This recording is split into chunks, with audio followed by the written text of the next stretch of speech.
I'm Anthony Amp Elmore, President and founder of the proud Black Buddhist World Association. Today, my lecture is Black Folks' Guide to the Atsuhara Persecution. The reason that I'm doing this lecture is because a 21-year-old African-American SGI member by the name of Omar Martin, who lives in New Orleans, asked me about this issue. Omar, a black man who is learning Buddhism, wanted to know.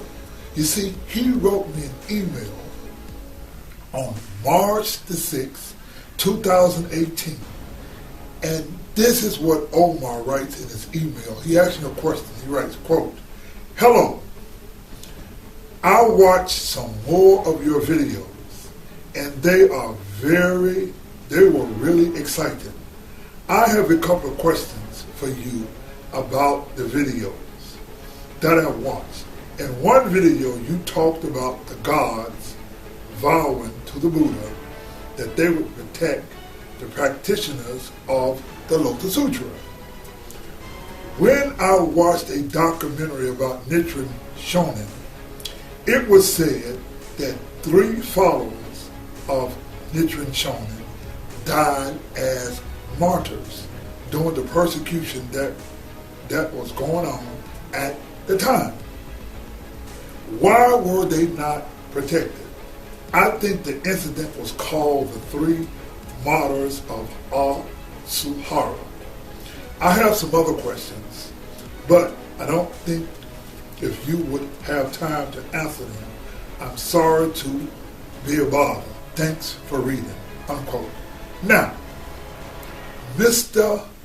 Omar Martin, the first thing that you must understand is that the SGI Buddhist organization is a Mahayana Buddhist organization. Mahayana Buddhism is the time in history where all black culture, history, and language was extricated out of the Buddhist teachings. Now, with the SGI, they are not attuned to serve us African Americans, or the answers are not going to be related to our history, our culture, and our language. In fact, it was SGI President Daisaku Kato who writes in the book. The book is called, the fictional book called The Living Buddha, where Daisaku Kato says the Buddha comes from an Indo-Aryan cultural spirit. The Buddha, or at least ancient India, India means black, during the time of the black Afro writer Homer, India was known as Eastern Ethiopia. In fact, ancient India, or Eastern Ethiopia as it was called in the time of Homer, archaeology, anthropology, literary science, genetic science, and linguistic science all prove that there were no people in India who we know today as white people. Buddhist history is black history. It is the story of black people. However, you as an SGI member, you will not have the benefit of learning this black history because the SGI and many of the Japanese organizations and the Asians have extricated the black history. Now, let's get to your question about the Atsuhara persecution. Now, this is what I want you to first of all Google what SGI leader Daisaku Kato writes about this issue. Now, just Google it. Now, this is what he writes. He writes, "The tumultuous times before and after my resignation as Soka Gakkai president threw many of our members into confusion and doubt. Given the situation, I looked to the history of the Atsuhara Persecution as a guide. The three martyrs of Atsuhara were beheaded in 1279. It was truly a mystic coincidence that the priesthood's core persecution of the Soka Gakkai's, a spiritual beheading, should have begun exactly 700 years later. Unquote. You see, the SGI Daisaki Keita used the tragic history of the three martyrs, getting killed, and he put an SGI spin on it.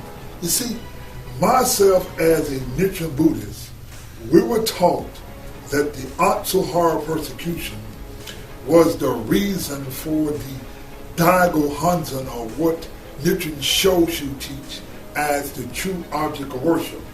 Now, this is what was written about this object with Nichiren Shonin and SGI. Quote, "It was the height of the Atsuhara persecutions that Nichiren Daishonin inscribed the Daigo Hanzen for all humanity on October the 12th, 1279, fulfilling the purpose of his appearance in this world. The inscriptions occurred 3 days preceding the Atsuhara persecution, in which the three Atsuhara farmers, known as the three martyrs, were executed for their unwavering commitment to their belief in the Daishonin's teachings." Unquote. You see, the Japanese take this story for their benefit.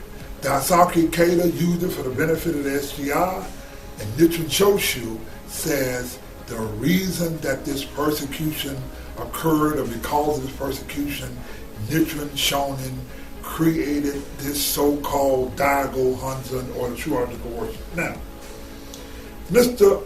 Omar Martin, as a black man, he wanted to answer why were these men who were chanting got beheaded when the Lotus Sutra says they will be protected. Now, Mr. Martin, please understand that the Buddha himself faced persecutions. His cousin Devadatta committed the 3 cardinal sins, causing disunity in the Buddhist order.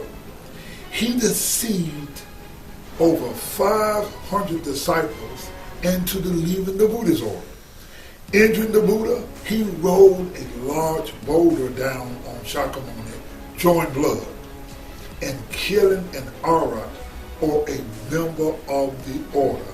Devadatta had the nun, Upalavana, beaten to death.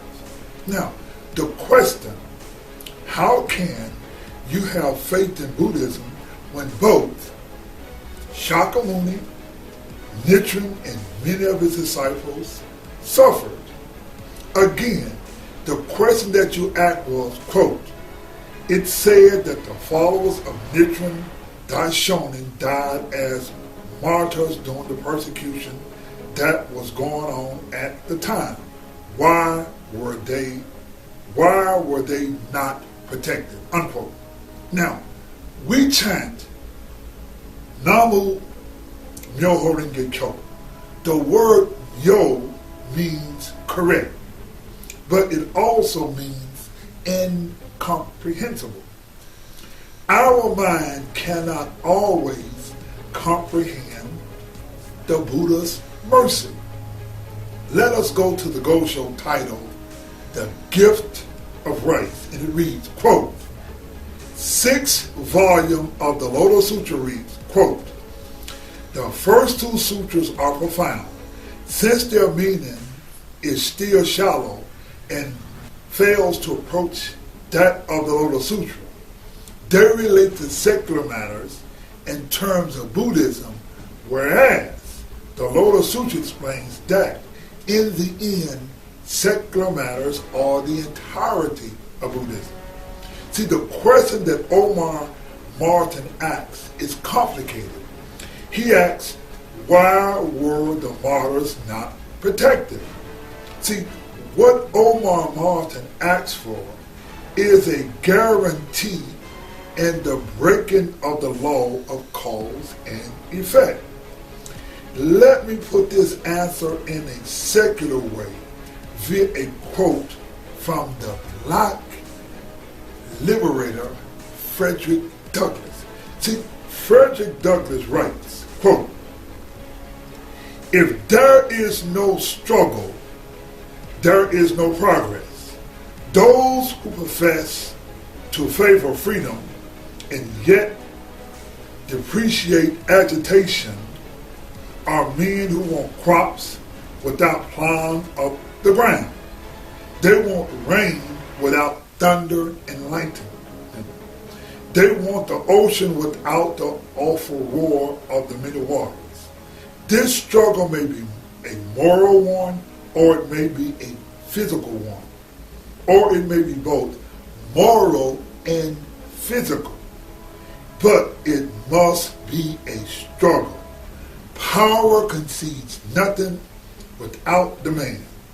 It never did and never will."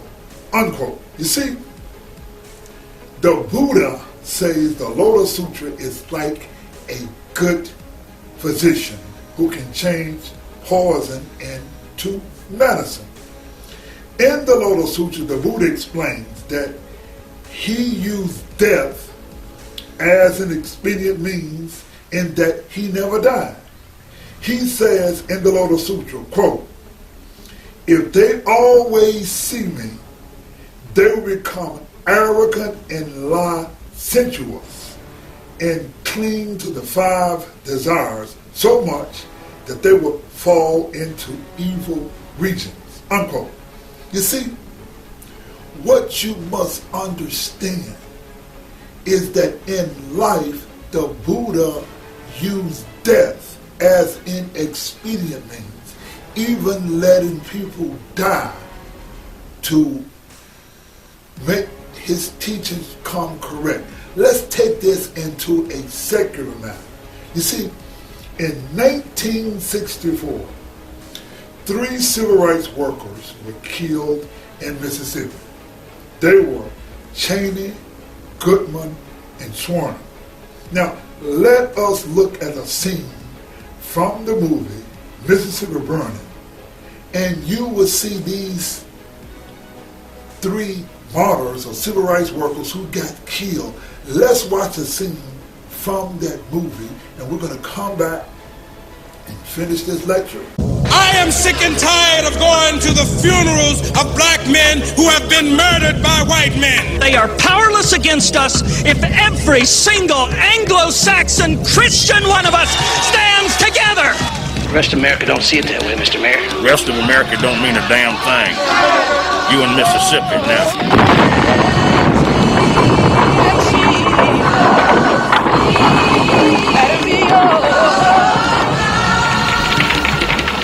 You had us scared to death, man. Don't you call me man, boy.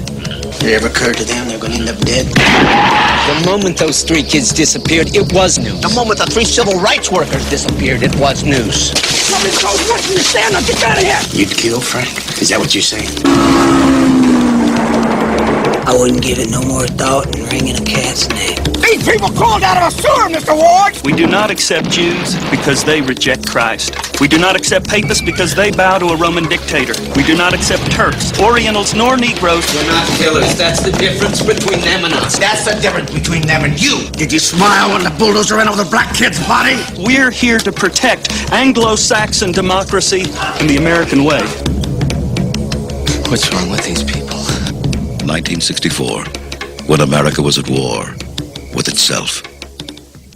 What is my lecture called? Black Folk Guide to the Atsuhara Persecutions. These 3 men who went from upper New York in the north, and they came to help people in Mississippi get registered to vote, and they too lost their lives. They too were martyrs.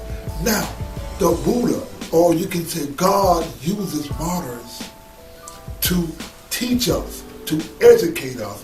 the civil rights workers were bodhisattvas, and were they protected? Let us move to April 4th. On South Vietnam. Just 1968, 50 Good evening. years ago. Dr. Martin Luther King, the apostle of nonviolence in the civil rights movement, has been shot to death in Memphis, Tennessee. Police have issued an all-points bulletin for a well-dressed young white man seen running from the scene. He wrote, quote, "If I can help somebody as I pass along, if I can cheer somebody with a word or song, if I can show somebody he's traveling wrong, then my living will not be in vain." The Atsuhara martyrs, they gave their life for the law. They gave their life to awaken us, to give us a faith, to make it happen so that we could also adopt the true law. They had a choice. They had a choice, either give up their faith or die, and they chose to die. It was not an accident, but the Buddha used this to teach us. Now, let us get back to the three martyrs. And now, there's a ghost show that reads, quote, "Protecting the Atsuhara believers." And it reads, quote, this is what Nichiren Shonin writes, "Because we have put our trust in the Lotus Sutra, it will be as if fish living in a shallow pond pool were to rejoice when the heavens cloud over the rainfalls. Though we may suffer for a while, ultimately delight awaits us. It is like the case of a crown prince, the only son of the king. Consider this. How can we possibly fail to ascend the throne?" See, Omar Martin, I want you to turn your attention to Memphis, Tennessee, April 4th, 1968. Dr. Martin Luther King got killed in Memphis, and he too was a martyr. Dr. King wrote, and he says this, quote, "The arc of the moral universe is long, but it bends toward justice." I think this is what the Lotus Sutra means. The Lotus Sutra teaches us about the law of cause and effect. The Atsuhara believers established the foundation for Nichiren Buddhism worldwide. The Lotus Sutra that we recite, and here's the book right here. This is my Lotus Sutra book, and we recite the Lotus Sutra every day in English. And this is my book right here. This is my book of the Lotus Sutra. Now, we recite it in English every day. Now, in the Lotus Sutra, this is one of the phrases out of the Lotus Sutra. It says, "When they see me seemingly pass away and make offerings to my sariras and adore me, admire me, and become devout and upright and gentle, and wish to see me with all their hearts at the cost of their lives, I appear on Mount Sacred Eagle with my sandal." Unquote. See, the Buddha, Shakyamuni, asks you to be able to have faith that you are willing to give up your life. And the three martyrs of Atsuhara, they gave up their life. They set the standard for you to have faith to learn about the Buddha. Now, while the three martyrs lost their lives, those who were persecuted with them suffered retributions. The gods protected Nichiren and the teachings of the Lotus Sutra, and which would continue to spread. Now we come to Mr. Omar Martin, who is 2 generations behind Anthony Amp Elmore. Had you, Omar, been a regular student and graduated with everyone else, you perhaps would not be interested in Buddhism because you have challenges you have not only taken faith in the Lotus Sutra, you are becoming a proud Black Buddhist. You will never accept the racism in Buddhism, whereas the Japanese, including the SGI, extricate all Black history, culture, and language from Buddhism. You will not only be a leader in society, you become a proud Black Buddhist leader whom the gods have chosen, who will protect. Since you asked about the three martyrs and the Atsuhara in Japan, I want you to learn about the many martyrs in America who fought for civil rights and justice. Let us make a better America. Let's learn about the civil rights martyrs in America who became, and we want you, Omar, to become a Martin Luther King of Buddhism. We're going to close our lecture learning about the martyrs and the civil rights movement. Thank you very much. Let's watch the martyrs. We have an opportunity to make America a better nation. And I want to thank God once more for allowing me to be here with you. You know, several years ago I was in New York City autographing the first book that I had written. And while sitting there autographing books, a demented Black woman came up. The only question I heard from her was, "Are you Martin Luther King?" And I was looking down writing, and I said yes. The next minute I felt something beating on my chest. Before I knew it, I had been stabbed by this demented woman. I was rushed to Harlem Hospital. It was a dark Saturday afternoon. That blade had gone through, and the x-rays revealed that the tip of the blade was on the edge of my aorta, the main artery. And once that's punctured, you're drowned in your own blood. That's the end of you. It came out in the New York Times the next morning that if I had merely sneezed, I would have died.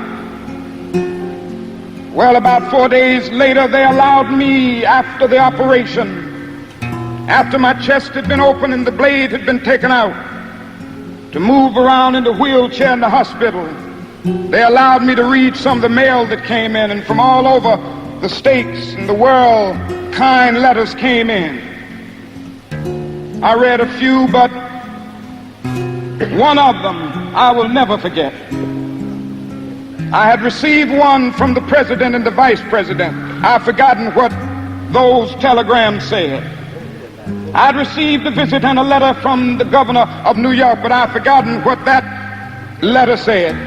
Yes. But there was another letter that came from a little girl, a young girl, who was a student at the White Plains High School. And I looked at that letter, and I'll never forget it.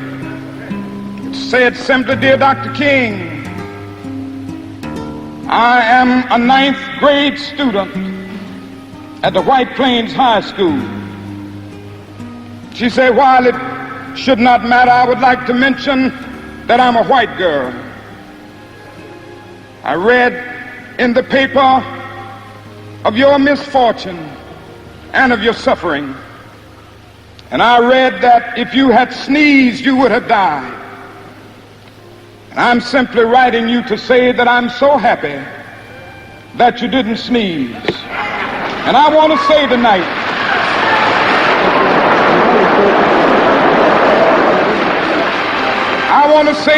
that I too am happy that I didn't sneeze, because if I had sneezed, I wouldn't have been around here in 1960, when students all over the South started sitting in at lunch counters.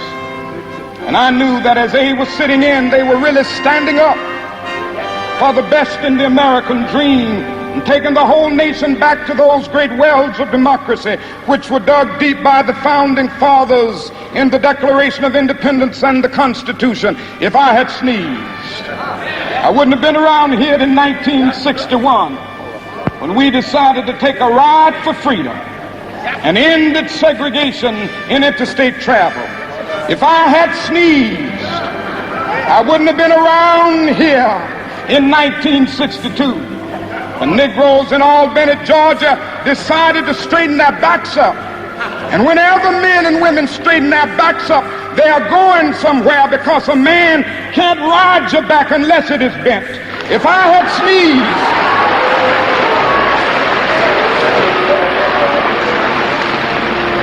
if I had sneezed, I wouldn't have been here in 1963. The black people of Birmingham, Alabama, aroused the conscience of this nation and brought into being the Civil Rights Bill. If I had sneezed, I wouldn't have had a chance later that year in August to try to tell America about a dream that I had had. If I had sneezed, I wouldn't have been down in Selma, Alabama to see the great movement there. If I had sneezed, I wouldn't have been in Memphis to see a community rally around those brothers and sisters who are suffering. I'm so happy that I didn't sneeze.